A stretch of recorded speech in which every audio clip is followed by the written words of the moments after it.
When I was 8, my mom had a rule. If I cried, I slept in the garage. She said boys don't get sympathy. My sister got tucked in every night. I got a sleeping bag and a concrete floor. Now she's begging to meet my son. I said, you were never a mother to me. Why would I let you be a grandmother? My name's Anthony. I'm 34, and I need to tell you something I've never told anyone outside of my wife and my therapist. When I was 8 years old, my mother made me sleep in the garage. Not as a one-time punishment. Not because we were out of rooms. Because I cried. That was the rule in our house, at least the rule for me. Boys don't cry. Boys don't get sympathy. Boys handle their business. And if you couldn't handle your business at 8 years old, well, there was a sleeping bag and a concrete floor waiting for you next to a water heater that made noises like it was trying to communicate with the dead. My sister Paige, who was 6 at the time, got tucked in every night. She got bedtime stories. She got warm milk when she had a bad dream. She got the full Hallmark Channel mothering experience, complete with forehead kisses and whispered goodnights. I got told to man up. I got told that crying was weakness. I got told that if I wanted to act like a baby, I could sleep where babies wouldn't even sleep. And the thing is, when you're 8, you don't question it. You just think that's how the world works. Some kids get love. Some kids get concrete. Let me back up a little. I grew up in a small town outside of Knoxville, Tennessee. My mom, Jolene, no wait, my mom's name was Diane Sullivan. She was one of those women who could smile at a church potluck and make everyone think she was the sweetest person in the zip code, then turn around and make you feel like garbage for breathing too loud at the dinner table. She worked as a receptionist at a dental office and acted like she was running the Pentagon. My dad, Ray, was a long-haul trucker, which meant he was gone more than he was home. When he was home, he was too tired to notice much. He wasn't cruel, he just wasn't there. And the absence of a good father when you've got a mother like Diane is basically like being handed a life raft with a hole in it. Paige was the golden child from day one. She looked like my mom. She acted like my mom. She had the same way of tilting her head and smiling that made adults fall over themselves. I looked like my dad, which I think was part of the problem. Every time my mom looked at me, I think she saw the man who left her alone 5 days a week to raise 2 kids in a house that smelled like mildew and regret. Not that any of that was my fault.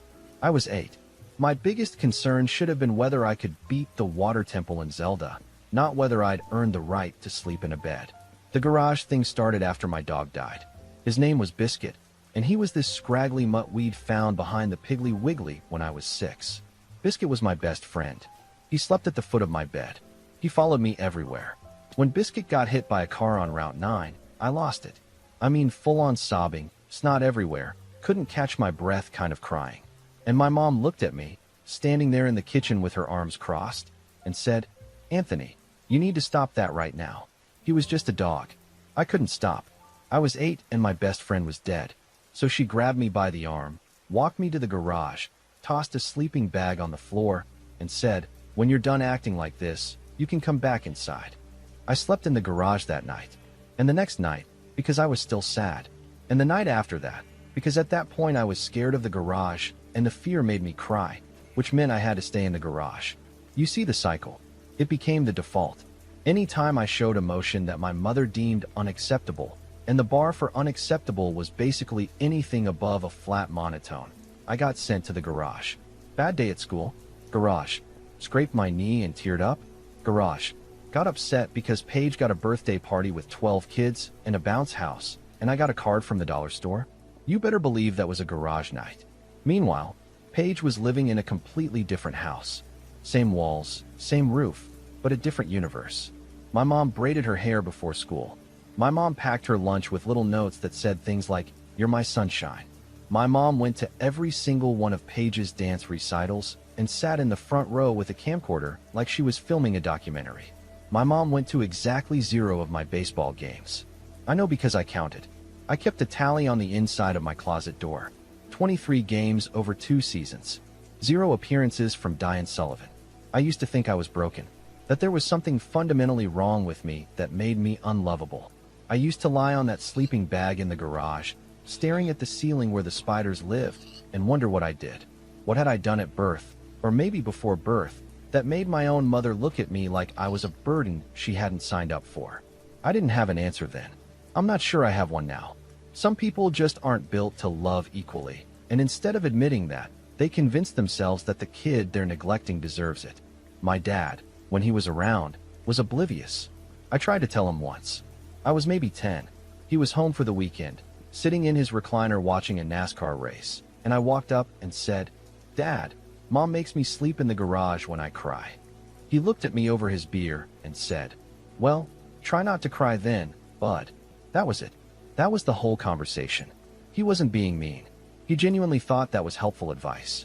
Ray Sullivan's parenting philosophy could fit on a bumper sticker, and it would say something like, "Toughen up," with a picture of an eagle. By the time I was 12, I'd stopped crying entirely. Not because I'd toughened up, but because something inside me had just shut off. Like a faucet that had been forced closed so many times it finally rusted shut. I went through middle school and high school like a ghost. I got decent grades, not great. I played sports, not well enough for anyone to notice. I had a few friends, but no one close. I was the kid teachers described as quiet on report cards, which is educator code for "this child is either fine or deeply struggling, and we don't have time to find out which." Paige, of course, thrived.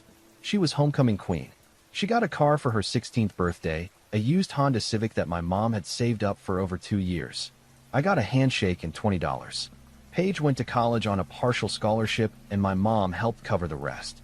When I graduated high school, my mom handed me a suitcase and said, "I'm sure you'll figure it out." I was 18. I had $600 in a savings account and no plan. But I also had something my mother never intended to give me, which was an ironclad determination to never, ever let another person make me feel like I didn't matter. So I left, and for a long time, I didn't look back. I want to tell you that the next part of my story is a straight shot from struggle to success, but life doesn't work like that. It gets worse before it gets better, and honestly, it got a lot worse. After I left home, I bounced around for a while. Worked at a tire shop in Chattanooga. Did some warehouse work in Atlanta. Slept on a buddy's couch for 3 months until his girlfriend got tired of me being there, and I couldn't blame her because I was tired of me being there too. I was 19, 20, 21, just floating. No direction, no anchor, no one calling to check in.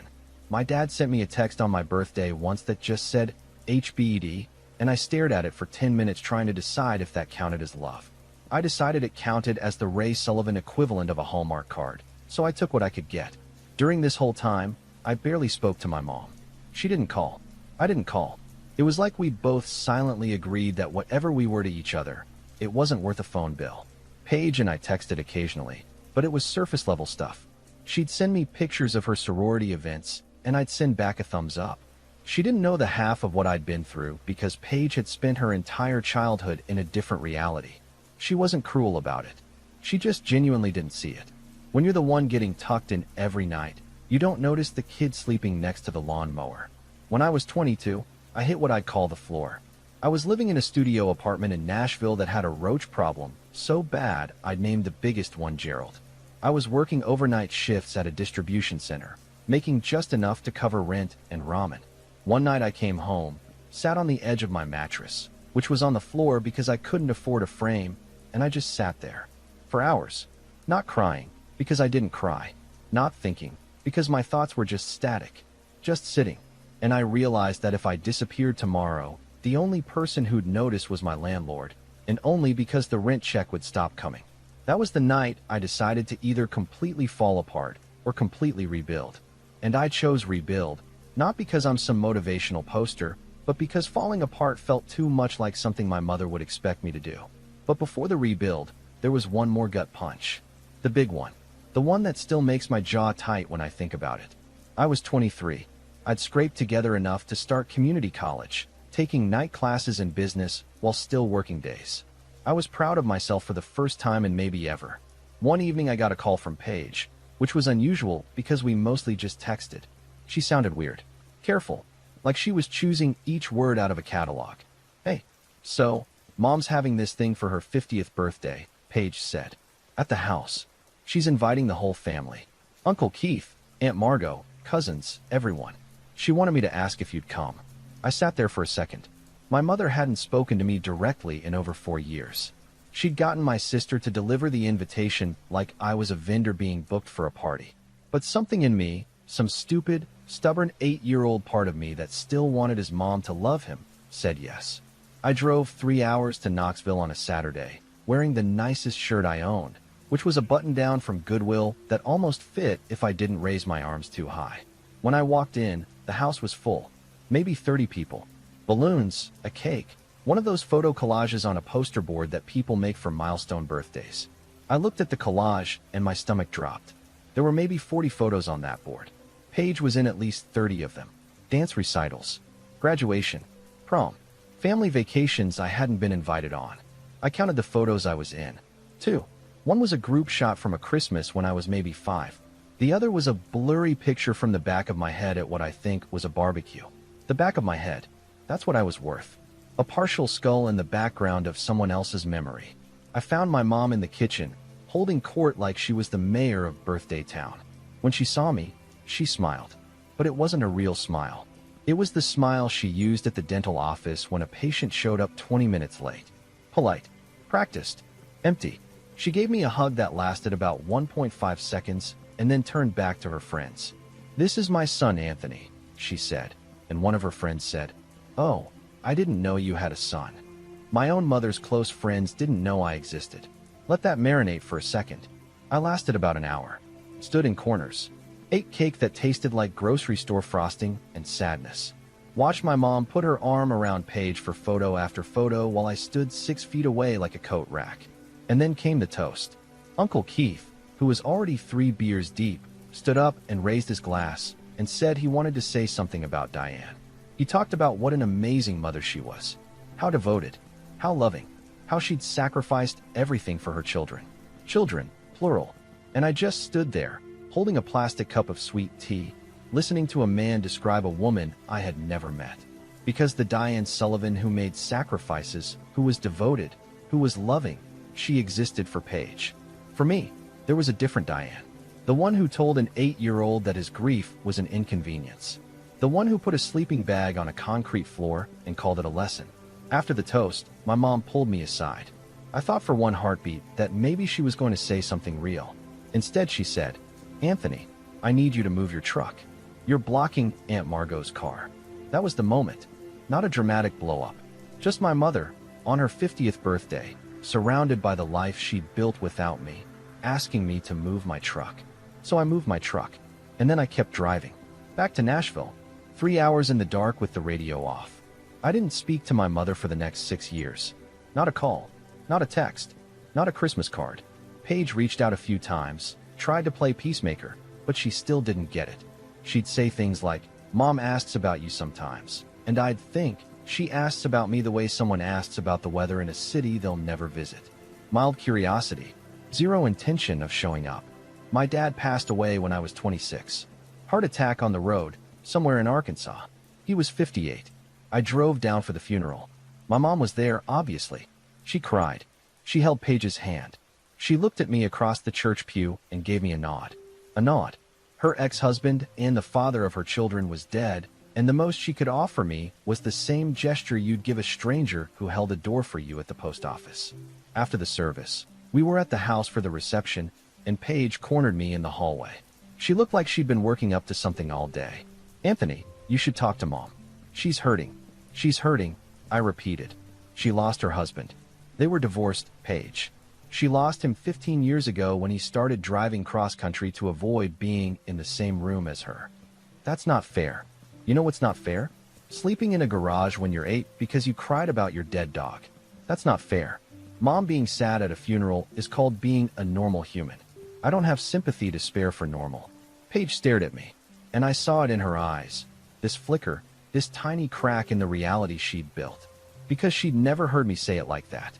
She'd never heard the specifics. The garage, the sleeping bag, the concrete floor. She knew things were different for me, but she'd filed it under, "Anthony and Mom don't get along," which is a very comfortable way to describe abuse when you're the one who benefited from the alternative. She didn't say anything else. I left that night and didn't come back for a long time. But something had shifted. Not between me and my mom. Between me and the version of myself that kept hoping she'd change. That version died in a church hallway next to a folding table of deviled eggs. And I was finally ready to start living without him. After my dad's funeral, I went back to Nashville and did something I should have done years earlier. I called a therapist. His name was Dr. Leland Cole, and he was this calm, steady guy in his 50s who wore sweater vests and had a voice like a public radio host. The first time I sat in his office, he asked me to tell him about my childhood, and I said, "How much time do you have?" He said, "As much as you need." And I think that was the first time an adult had ever said that to me and meant it. Therapy cracked me open like a walnut. Not in a dramatic, crying on the couch way, although there was some of that too, but in a slow, methodical, piece-by-piece way. Dr. Cole helped me understand that what my mother did wasn't discipline. It wasn't tough love. It was emotional abuse. He said those words to me in our third session, and I physically flinched. Because when you've spent your whole life being told that your pain is an overreaction, hearing someone with a degree on the wall tell you that your pain was valid feels like getting hit by a truck made of relief. We worked through the garage stuff. The favoritism. The birthday party with the photo collage. My dad's inability to intervene. The way I'd shut down emotionally as a survival mechanism, and then carried that shutdown into every relationship I'd ever had. I learned that I had an avoidant attachment style, which is a clinical way of saying I was allergic to letting people get close to me, because the last person who was supposed to be close to me used that closeness to hurt me. Dr. Cole didn't fix me overnight. Nobody does. But he gave me a flashlight in a room I'd been stumbling through in the dark for 20 years. While I was sorting out my head, I was also sorting out my life. I'd finished my associate's degree at community college and transferred to Middle Tennessee State. I majored in finance because I liked numbers. Numbers don't have favorites. Numbers don't tuck one column into bed and make the other one sleep in the garage. A spreadsheet treats every cell the same, and I found that deeply comforting, which probably says more about my childhood than any therapy session ever could. I worked full-time while going to school full-time, which meant I slept about 4 hours a night and consumed enough coffee to power a small nation. But I was good at it. Really good. Turns out the kid who spent his childhood being told he wasn't enough was actually plenty. I graduated magna cum laude, which I had to look up because I didn't know what it meant, and it means with great praise, which is ironic because praise was not exactly abundant in the Sullivan household unless your name was Paige. After graduation, I got a job at a financial planning firm in Nashville. Started at the bottom, obviously, but I had something a lot of my coworkers didn't, which was a bone-deep understanding of what it felt like to have nothing and an absolute refusal to ever feel that way again. I worked harder than everyone, not because I was trying to prove something to my mother. That's what people assume, that the neglected kid grows up and everything they do is secretly for the parent who hurt them. No, I worked hard because I was proving something to myself. I was proving that the 8-year-old on the concrete floor deserved more, and I was going to go get it for him. Within 3 years, I'd been promoted twice. I was handling high-value client portfolios. I was making more money than my mother and father had ever made combined, which wasn't as hard as it sounds, but still felt like climbing Everest in sneakers. I bought a condo, a real one, with actual walls and a bed frame and 0 roaches. I named the condo Gerald as a joke to myself, because sometimes you have to laugh at where you've been so you don't get lost staring at it. And then I met Harper. Harper Cole. No relation to Dr. Cole, although I did think the universe was messing with me when I found out her last name. She was a pediatric nurse at Vanderbilt, and I met her at a fundraiser that my firm was sponsoring. She was standing by the appetizer table, eating a shrimp cocktail with the focus and intensity of someone defusing a bomb, and I walked over and said something incredibly smooth like, "Those shrimp are pretty good, right?" She looked at me, smiled, and said, "They're mediocre at best, but I skipped lunch, so they're earning a generous review." I was done. Cooked. Finished. Whatever the kids say these days.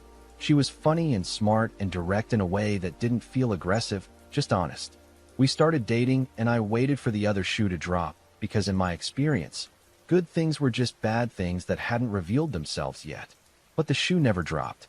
Harper was exactly who she presented herself to be, which was a kind, thoughtful, occasionally sarcastic woman who cried at dog food commercials and could eat her body weight in tacos.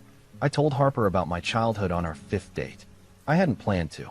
We were sitting on her apartment balcony, and she asked about my parents, and I just started talking.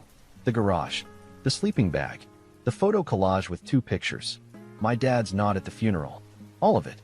When I finished, she was quiet for a long time. Then she said, "Anthony, I need you to hear me. That was not okay. None of that was okay.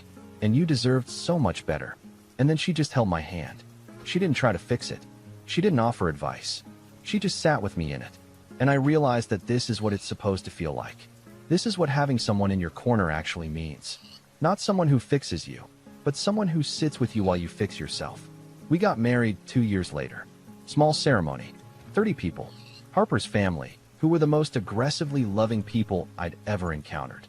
Her mom, Janet, hugged me so hard at the wedding I thought she was going to crack a rib, and then she whispered, "You're my son now, too." And I had to excuse myself for 10 minutes because the faucet that had been rusted shut for 20 years apparently still had a little water left in it. I didn't invite my mother to the wedding. I didn't invite Paige either, although that was more complicated.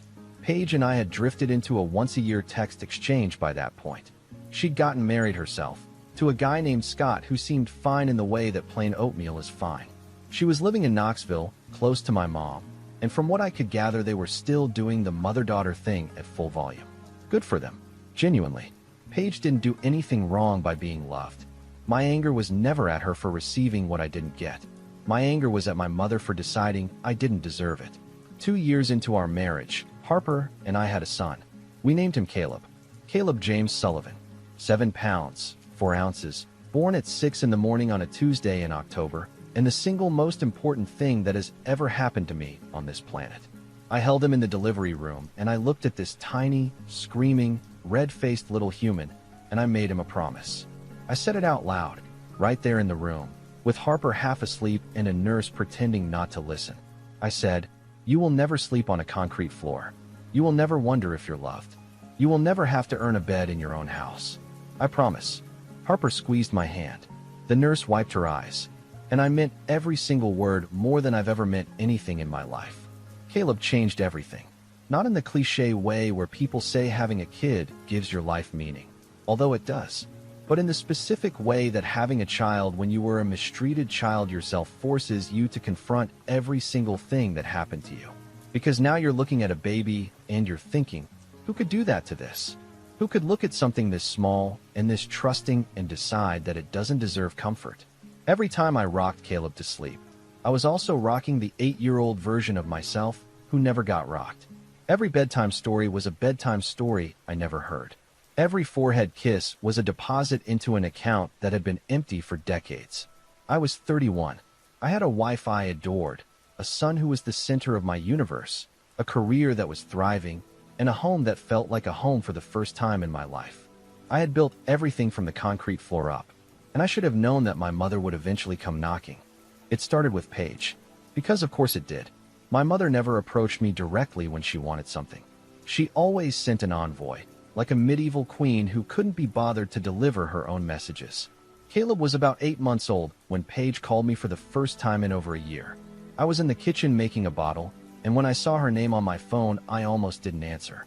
But I did. Because a small part of me always hoped that a call from Paige would just be a call from Paige, not a diplomatic mission on behalf of Diane Sullivan. "Hey, Anthony," she said, and I could tell from those 2 words that this was a diplomatic mission. "Hey, Paige. So, I heard you had a baby. Congratulations." "Thanks. His name is Caleb. He's 8 months. He's perfect. That's great. Really great." Pause. Long pause. The kind of pause where you can hear someone reorganizing their script. "So Mom knows. About the baby. Okay. She wants to meet him. She's been asking me about it for a while now, and I told her I'd talk to you." I set the bottle down on the counter and leaned against the fridge. "Paige, let me ask you something. In the last 11 years, how many times has Mom reached out to me directly? Not through you. Not through a cousin. Directly. Silence." That's what I thought. She didn't call when I graduated college. She didn't call when I got married. She didn't call when my son was born. But now she wants to meet him. Why? Because he's her grandson, Anthony. He's my son. And she was barely a mother to me.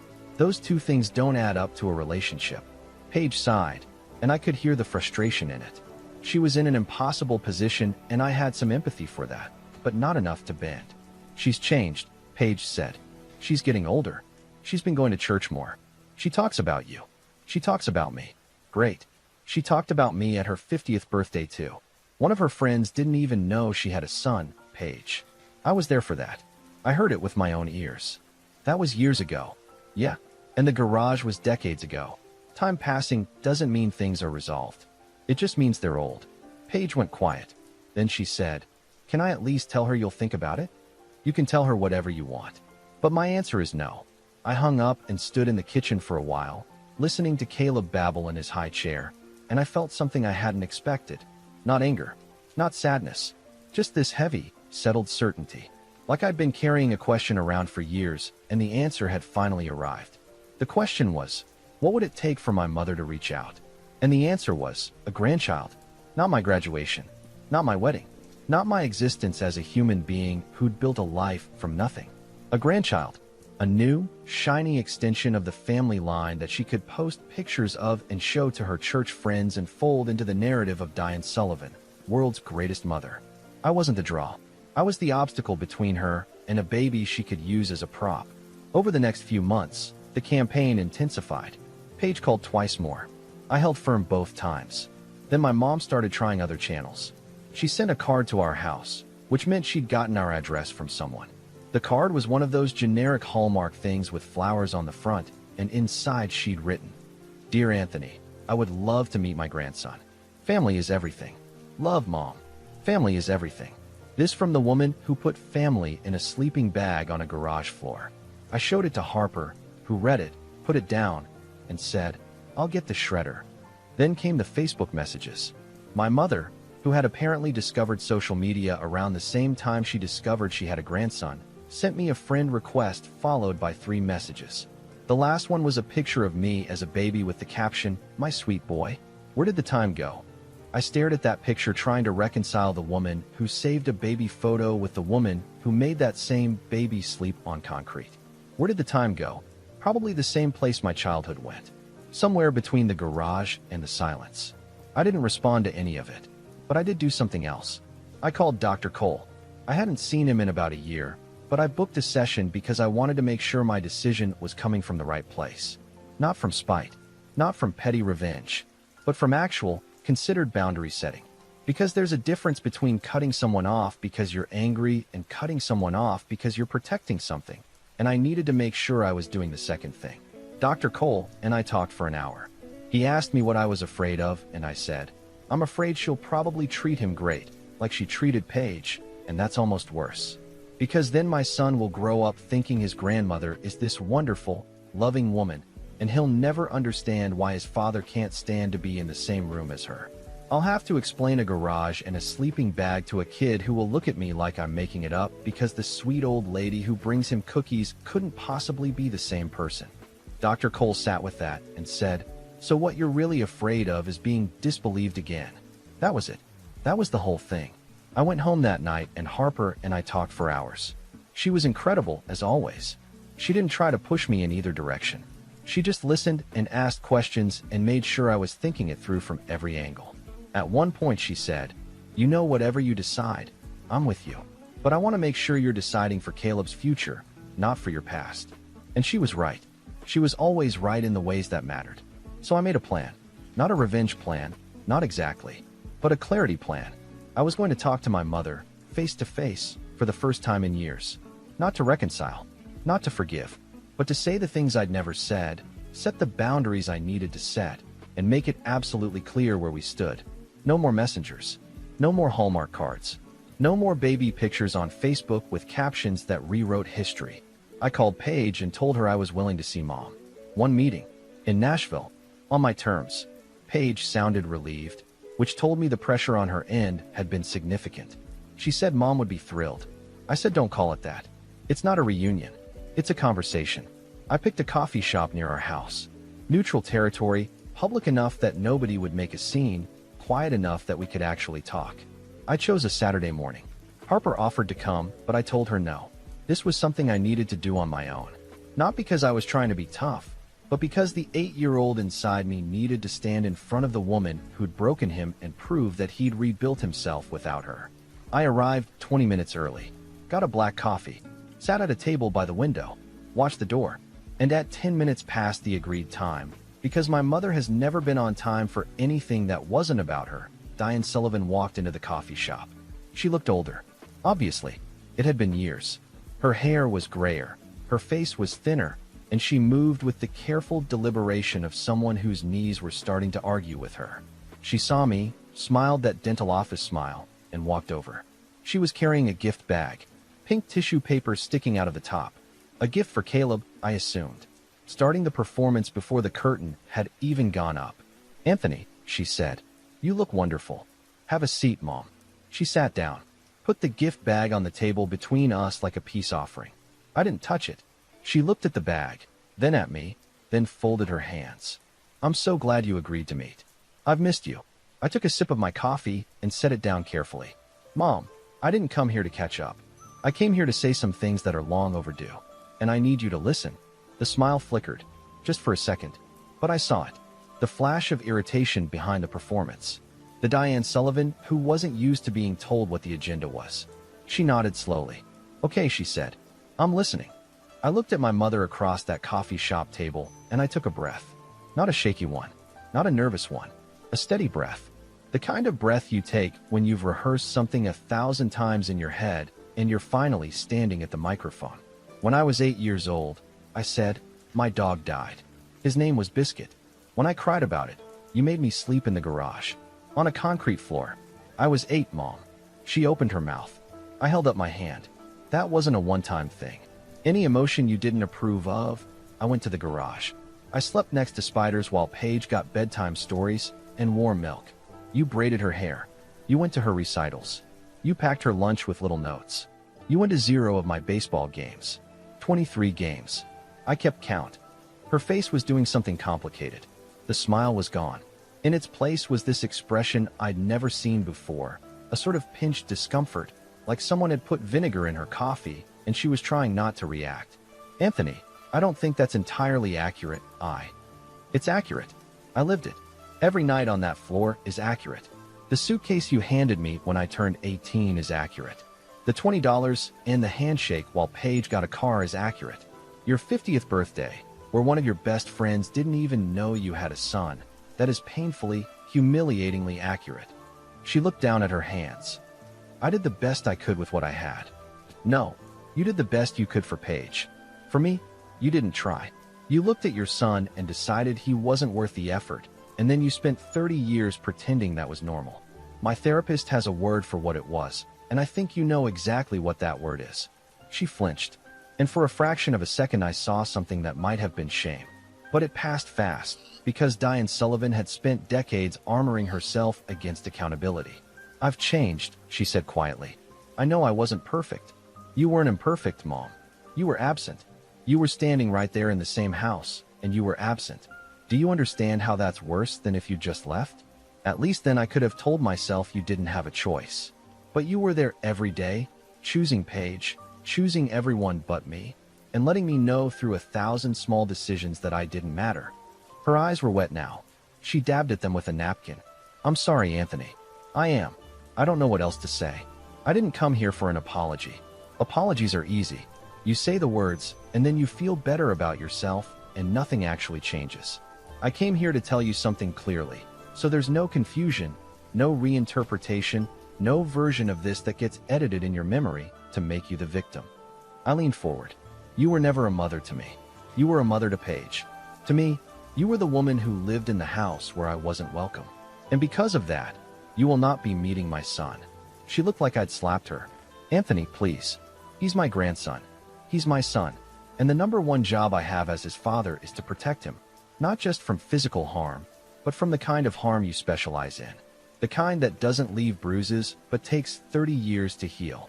I would never treat him the way I—" She stopped, because finishing that sentence meant admitting to the sentence. She started over. "I would be a good grandmother. I swear. Maybe you'd bake cookies and take him to the park. But here's the problem. If you're wonderful to Caleb, one day he's going to ask why we don't see Grandma more. And I'll have to explain a garage and a sleeping bag to a kid who won't believe me because the sweet old lady with the cookies couldn't possibly be the same person. Or he will believe me, and he'll carry that weight. Either way, he gets hurt. I won't allow that." She was crying now. Real tears, not the controlled, delicate tears she cried at my father's funeral. These were messy, embarrassing, public tears, and the barista was pretending very hard to be interested in wiping down the espresso machine. What do I have to do? She asked.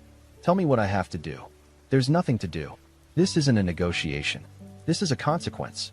You made choices for 18 years, and these are the consequences. I didn't create this situation. I'm just the one who stopped pretending it was okay. She reached for the gift bag. I brought something for him. For Caleb. It's just a stuffed bear. I saw it, and You can keep it. She pulled her hand back like the bag was hot. We sat in silence for a long moment. Life was happening all around us, some acoustic song playing, women laughing at the next table, while mine was crystallizing into a single, sharp point. I need to go, I said. I stood up and said one more thing. I hope your church and your reflection bring you some peace. I genuinely mean that. But peace for you can't come at the cost of safety for my son. Those are just the terms. I walked out, got in my truck, and I sat there for a minute, not because I was falling apart, but because I wanted to feel it. The relief and the grief and the finality. Walking away from your mother, even a bad one, still costs something. I just decided a long time ago that the cost of keeping her was higher. When I got home, Harper was on the couch with Caleb on her lap. He was chewing on a plastic giraffe and making sounds that could generously be described as communication. She looked up at me, and I could see the question in her eyes. I sat down next to her, put my arm around her, and said, "It's done. Are you okay?" "Yeah, I'm actually okay." Caleb reached for me with his fat little hands, and I picked him up and held him against my chest. He smelled like baby shampoo and applesauce and everything good in the world. And I thought about that promise I'd made in the delivery room. You will never sleep on a concrete floor. You will never wonder if you're loved. I was keeping that promise by being the parent my mother never was. By choosing his safety over her redemption narrative. Paige called the next day. "She's devastated, Anthony." I told her the truth. She doesn't get to skip the relationship with me and jump straight to a relationship with my son. What if she really has changed? Then she can live as a changed person. Change doesn't come with a reward. It's not a coupon you redeem for a grandchild. If she's genuinely different, she'll understand why I'm doing this. If she doesn't understand, she hasn't changed as much as she thinks. Paige was quiet. Then, I didn't know about the garage. Not really. I've been thinking about it a lot. I don't blame you for not knowing. You were a kid too. Just a kid who got the better deal. I'm sorry, Anthony. Your apology means something because you didn't do anything wrong. You were just loved differently. That's not your fault. We hung up. And for the first time, I think Paige and I actually understood each other. That was 3 years ago. Caleb is almost 4 now. He's loud and funny and obsessed with dinosaurs and asks approximately 400 questions a day. I answer every single one. Because every question a kid asks is really the same question underneath. Am I worth your time? And the answer, always, is yes. Harper and I bought a house last year. A real house with a yard and a garage that stores Christmas decorations and Harper's half-finished craft projects. Nobody sleeps in that garage. Nobody ever will. My mom tried reaching out one more time, about a year after our coffee shop conversation. A handwritten letter. For pages. It was mostly about her, which didn't surprise me. Her feelings. Her regrets. Her journey. Buried near the end was one sentence. "I know I failed you." The closest she'd ever come to accountability. I put the letter in a drawer. Maybe one day I'll respond. Maybe I won't. That's a decision for future Anthony. Present Anthony has a kid to raise. I think about that 8-year-old on the garage floor sometimes. Lying in the dark, wondering what he did wrong. I wish I could go back and tell him the answer. You didn't do anything wrong, kid. You cried because your dog died, and that was normal. The person who made you sleep on concrete for having feelings was the broken one, not you. You were never the problem. You were just a little boy who needed his mom, and his mom wasn't there. But you're going to be okay. Better than okay. You're going to build a life so full of warmth and love and terrible dinosaur questions that the cold floor won't even be a memory. It'll just be the place you started. And your son, the one you haven't met yet, he's going to fall asleep every single night knowing exactly how much he's loved. Because you're going to make sure of it. You're going to make absolutely sure.